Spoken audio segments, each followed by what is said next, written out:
Hello everyone.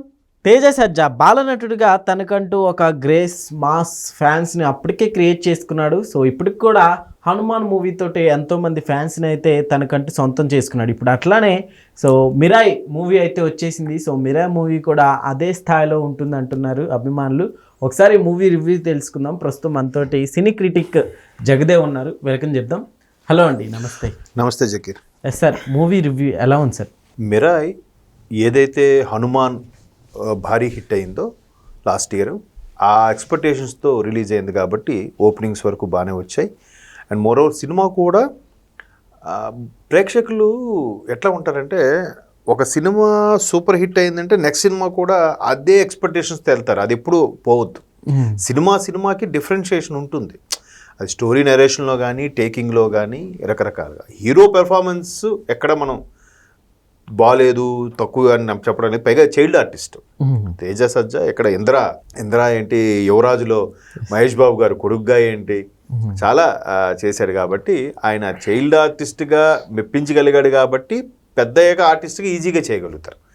Almost all ఇప్పుడు junior NTR గారు కానీ, లేదంటే మహేష్ బాబు గారు కానీ, వీళ్ళందరూ బాలయ్య గారు కానీ, బాలకృష్ణ గారు కూడా, వీళ్ళందరూ చైల్డ్ ఆర్టిస్ట్గా చేస్తూనే హీరోలు అయ్యారు.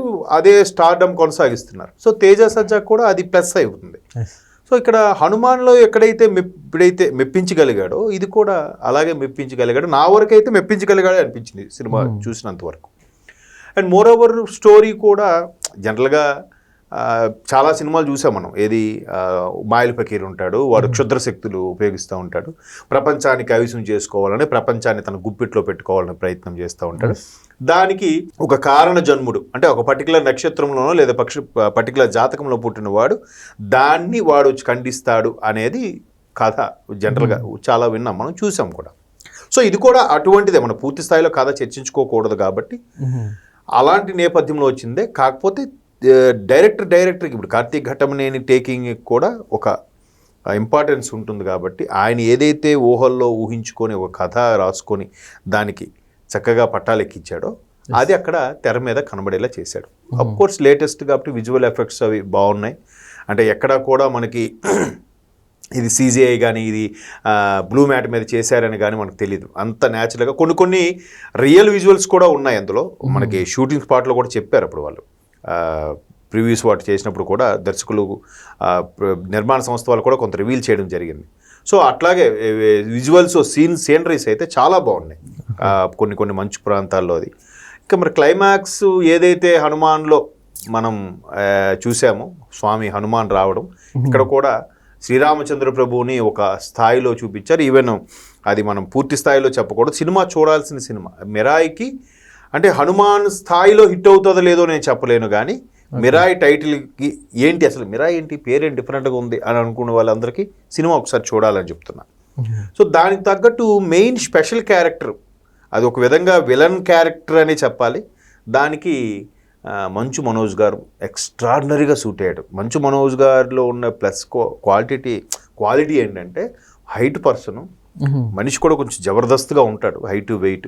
దానికి తోడు వాయిస్ మాడ్యులేషన్ కూడా మోహన్ బాబు గారు మాడ్యులేషన్లా అనిపిస్తుంది ఒక్కొక్క దగ్గర. సో అది ప్లస్ అయింది. ఇకపోతే శ్రియా తల్లి క్యారెక్టర్గా వచ్చేసారు ఆవిడ ఆల్రెడీ. ఈవెన్ మొన్న ఎవరో చెప్తున్నారు రామ్ చరణ్ గారు కూడా శ్రియా తల్లిగా చేశారని.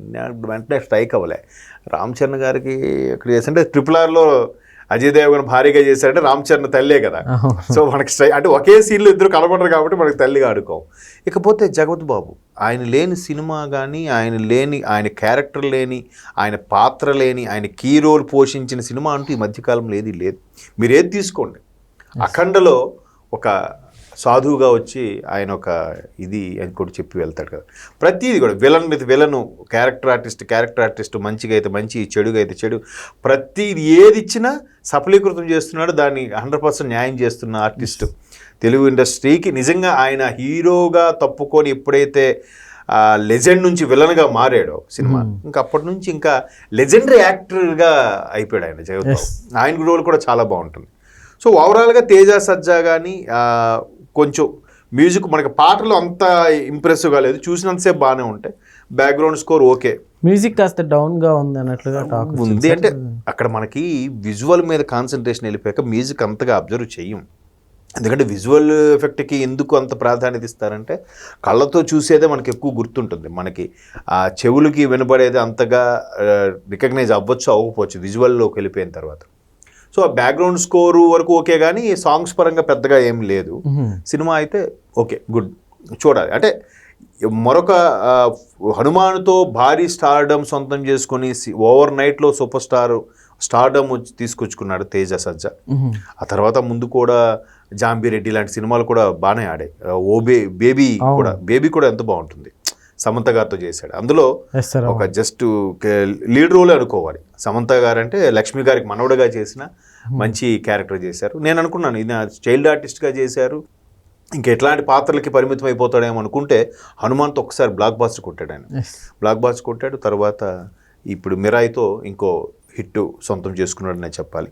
సినిమా అయితే ఓవరాల్గా బాగుంది. మనకు తెలిసిన పాత్రల్ని చాలా అద్భుతంగా తెరకెక్కించి దాన్ని పాన్ ఇండియా లెవెల్లో రిలీజ్ చేయడం అనేది గొప్ప విషయం. అంటే సినిమాలో కంటెంటు సబ్జెక్టు ఉంటే అది భాషతో సంబంధం లేకుండా పాన్ ఇండియా మూవీగా మారింది కూడా. ఎందుకంటే ఇక్కడ మరలా రాముడి సెంటిమెంట్ దాంతో పెట్టడం జరిగింది కాబట్టి మనకి అది నార్త్లో మనకన్నా నార్త్లో బాగా ఆడుతుందేమో, ఒక కార్తికేయ లాగా, ఒక హనుమాన్ లాగా. అంటే నేను నా అభిప్రాయం ఇది. సినిమా చూసినంత వరకు నాకు అర్థమైంది ఏంటంటే అది నెక్స్ట్ ఆయన ఎవరు హనుమాన్కి కంపోజ్ చేసిన గౌరహరి ఎవరు, ఆయన తెలుగువాడే, చాలా బాగా కంపోజ్ చేశాడు ఆయన. ఎందుకంటే ఆయన చాలా ఒక అంటే హనుమాన్ చాలీసా, అందరూ విన్న హనుమాన్ చాలీసానే హనుమాన్లో చాలా చక్కగా ఎక్కడ దాని ప్రాశస్త్యం దెబ్బతినకుండా కంపోజ్ చేశాడు. అది జై హనుమాన్ జ్ఞాన గుణసాగర్. అది చాలామంది ఇప్పుడు రింగ్ టోన్గా పెట్టుకునే పరిస్థితి కూడా వచ్చింది. మ్యూజిక్ డైరెక్టర్కి క్రెడిట్ ఇవ్వాలనుకోవాలి నా ఉద్దేశం. సో ఓవరాల్గా తేజ సజ్జాకి అకౌంట్లో మరో సూపర్ హిట్ పడింది. సో మేబీ కార్తీక్ ఘటంనేని దీని తర్వాత ఒక భారీ ప్రాజెక్ట్ చేపడతాడేమో, మరి మనం చేపట్టిన ఆశ్చర్యపోనక్కర్లేదు. ఎందుకంటే ఎవరికైనా సరే ఇండస్ట్రీలో వాళ్ళ ముందు ప్రీవియస్ హిట్ బట్టే నెక్స్ట్ సినిమా ఏంటనేది, నెక్స్ట్ ప్రొడ్యూసర్ అడ్వాన్స్ ఏంటనేది డిపెండ్ అయి ఉంటుంది. సో కార్తీక్ ఘటంనేని ఒక మంచి దర్శకుడిగా ఎలివేట్ అవుతారు అనిపిస్తుంది ఈ సినిమా తర్వాత. ఇప్పుడు మనం చూసుకుంటే సార్ ఇప్పుడు పార్ట్ 2 ఎక్కువగా వస్తున్నాయి కదా, సో అట్లా ఏమైనా ఎక్స్పెక్ట్ చేయొచ్చు అంటారు దీన్ని కూడా మీరే? అంటే ఇప్పుడు ఇందులో కూడా క్లైమాక్స్లో ఒక చిన్న హింట్ ఇచ్చి వదిలేడు. మనం అది హింట్ చెప్పొద్దు. అది ఇప్పుడు హనుమాన్లో కూడా అంతే కదమ్మా, చిన్న హింట్ ఇచ్చి ఏంటి నెక్స్ట్ ఉంటారా, ఎవరు విభీషణుడు ఉంటాడు కదా హనుమాన్లో కూడా, అలాగే ఇక్కడ కూడా ఒక చిన్న లీడు చూపిస్తాడు. అది సినిమాలో చూస్తే అర్థమవుద్ది. ఆ లీడ్ బట్టి మనకు ఉందా లేదా అన్నట్టుగా విడిచిపెట్టేస్తున్నారు తప్ప పార్ట్ 2 గురించి అయితే యూనిట్ కూడా ఎక్కడ డిస్కస్ చేయలేదు. అంటే ఎందుకు అలా లీడ్ వదులుతున్నారంటే ప్రతి దగ్గర కూడా ఒక చెడు వచ్చిన వెంటనే ఒక మంచి కూడా వస్తుంది. ఇప్పుడు ఈయన కూడా ఈ సినిమాలో ఒక కారణజన్ముడిగా పుట్టాడంటే భగవంతుడు ఆయన చోత ఆ తేజ సజ్జా క్యారెక్టర్ ద్వారా ఒక ఆ పెద్ద ప్రపంచానికి జరగబోయే ఉపద్రవాన్ని తగ్గించే ప్రయత్నం లేదా తప్పించే ప్రయత్నం చేస్తాడు భగవంతుడు. సో అది ఇక్కడ చూపించారు. సో దానికి మరలా ఇంకోటి ఎవడో దుర్మార్గుడు పుడితే మరలా దానికి తగ్గట్టు ఇంకోటి పుడతాడు అన్నట్టు కూడా ఒక లీడ్ ఇచ్చి వదిలేరు అంతే. Okay sir, thank you.